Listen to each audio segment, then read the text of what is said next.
Hello everyone, and welcome back to Fableheim and the final of the deep dives, the werewolf. Now, if you don't want to see every single ability available to the werewolf, and my thoughts on them, then here is your TLDR.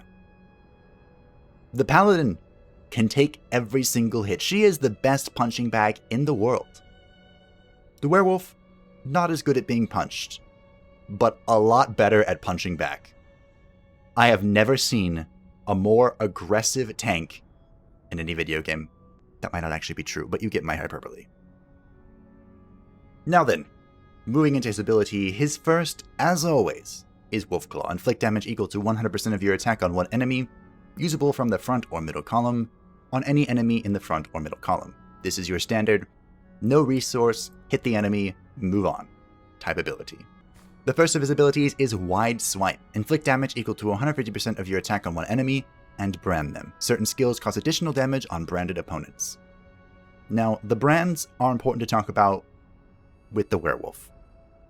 Later on, you'll find two abilities that deal additional damage based on whether the opponent is branded. And that's basically the brand's only use. So you've seen the brands on the Grim Reaper and the Ronin. That's just to synergize further with the werewolf. Now, I'm bringing his own brand because I don't really like the Ronin, and my Grim Reaper doesn't actually have access to the brand ability, and she has better things to be doing than branding, so I'm letting my werewolf do it himself. He's a grown man, you know? Man, wolf, thing. His next ability is Burn Up. Give yourself a 50% recovery booster. Give yourself a 25% defense increase buff. This can be used in the middle or back column on you wherever you are. Remember when I said he was a tank? Did you believe me then? Well, you're gonna believe me now. If you're trying to use the werewolf in the tanking capacity, then bring this one. I'm kind of using him in the kill everything capacity, so I don't have it. His next ability is Bloodkin Power. Give one party member, excluding yourself, a 25% attack increase buff. Give one party member a 25% evade increase buff. Remove a brand from one party member. This can be used in the front or middle column against any ally position. On any ally position. This could be helpful. I mean, attack and evade are always nice things to have, but I think it's more important for removing the brand. Even though I haven't seen any enemies use the brand yet, I'm sure they eventually will. And I'm getting dreams of putting this on my Shadowblade, who just goes to town on everything already.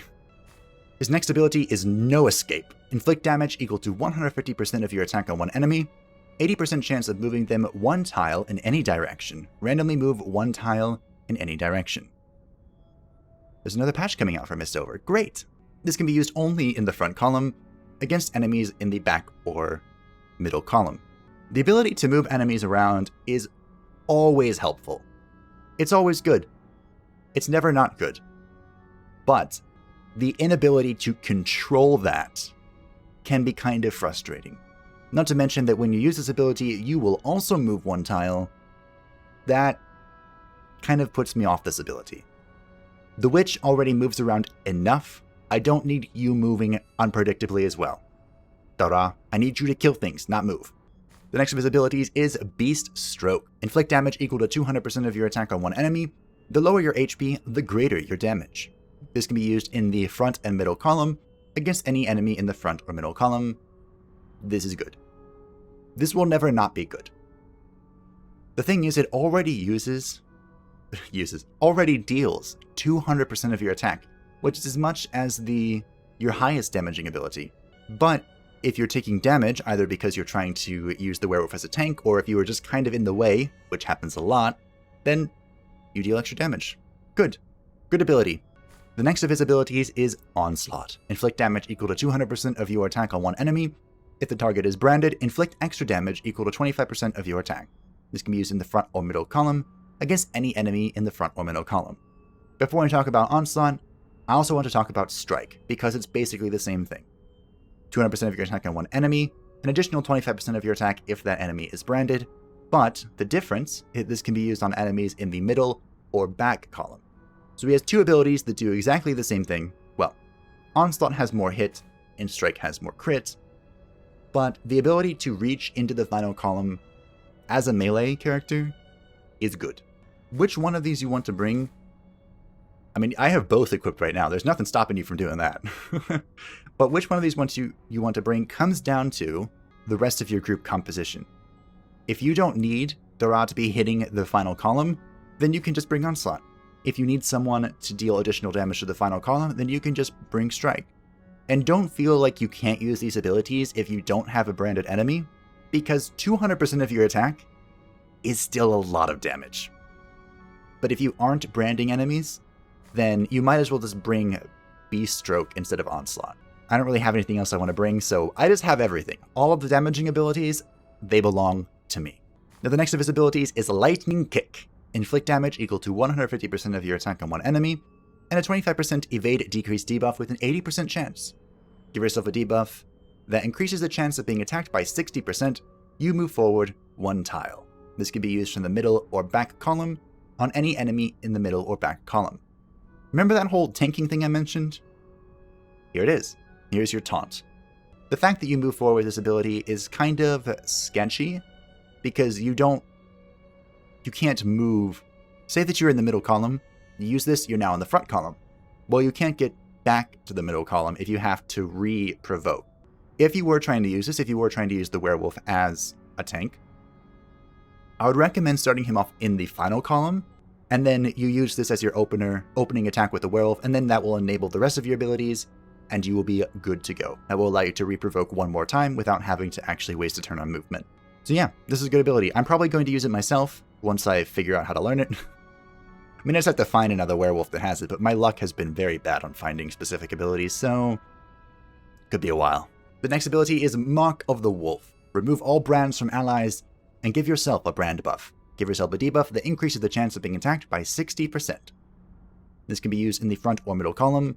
Affects all allies for its effect. I know this ability, and again, this is another provoke that you could use if you can't move forward with Lightning Kick, but this will really come down to how do the enemies utilize brand. If you come to one of the zones and the enemies are branding everybody left and right and just critting like crazy because of it, you're going to need this. You're going to want to run this. If that doesn't happen, the first of the cooperative abilities for the werewolf is Sudden Attack. Inflict damage equal to 150% of your attack on all enemies. Requires a paladin next to you. Give all party members a 25% defense increase buff. This can be used in any column and will affect all enemies and allies. This is good. Can I get close to the microphone? This is very good. It has everything you want on it, honestly. Damage everything, buff all allies. You will find yourself going up against enemies that don't really care about your tanks. Enemies that just do massive AoE damage for no real reason. Everyone having increased defense, bravo. Well done, werewolf. Well done. You'll probably use this a lot. I mean, as long as your paladin isn't somewhere else because you're trying to utilize her cross attack. The next ability is Target Filtering. Inflict damage equal to 150% of your attack on all enemies. Mesmerized targets are not affected. Requires a Ronin next to you. This can be used from any column, will affect all enemies. And all I really have for this one is question mark. I mean, a Ronin and a werewolf have good synergies, right? At least decent synergies. But mesmerized targets are not affected? Nah. I'll pass. I'd rather just use Sudden Attack, honestly. The next ability is Sweet Feelin'. Give yourself a 25% increase buff, requires a sister next to you. Give all enemies a 25% speed decrease buff, 80% chance. This can be used from any column, affects yourself and all enemies. This is the cooperative ability that Lawrence had unlocked. May he rest in peace. Thank you for the cursed item, though. And I didn't think this would be very useful. I think this has a niche use if you can see the turn order and the enemies are about to start going before all of your friends and you want to have that not happen. This could prevent that. So, you know, it does have a use. Not a great use, but a use. Also, I don't think you're going to find the sister being next to you very often. At least, I don't want my sister next to you. I want my sister way in the back, away from everything that's coming your way. The last of his abilities is Roar. This is an expedition ability that has 16 food requirements, Expose your position and attract enemies for 15 turns. Now you might be wondering, why would I ever do this? This seems really dumb. And it's not dumb. It's just, if you're really tired of looking for enemies that you have to kill for the Doomsday Clock, then you can bring them to you. As far as jinxes are concerned, I don't think there's anything that you need to be terribly worried about. I think you do start with Fenrir's Offspring, which is just good. But yeah, as always, if you have a jinx that benefits you, try to activate it. If you have a jinx that punishes you, try not to activate it. So always be aware of the werewolf's positioning, especially if you're using Lightning Kick. Remember that you will be moving forward, so try not to move forward next to someone who's going to screw up your stats because of jinxes. As always, it's just something to keep in mind. Hello and welcome to the combat portion of this video. The footage you are watching is from episode 4 of Sanctum Expeditions of our Mistover walkthrough on the channel. Now in that episode, we were pretty overpowered for what we were doing. Even the werewolf, even though he was not quite as high as the other party members. But that level difference did not stop him from smashing face along with everyone else. Before I get too much into my final thoughts on the werewolf, I would just like to address our party formation. As you can see, we have the werewolf and the Ronin in the front column, and then the sister, Grim Reaper, and Shadowblade in the middle column, although the Shadowblade is kind of just doing whatever she feels like.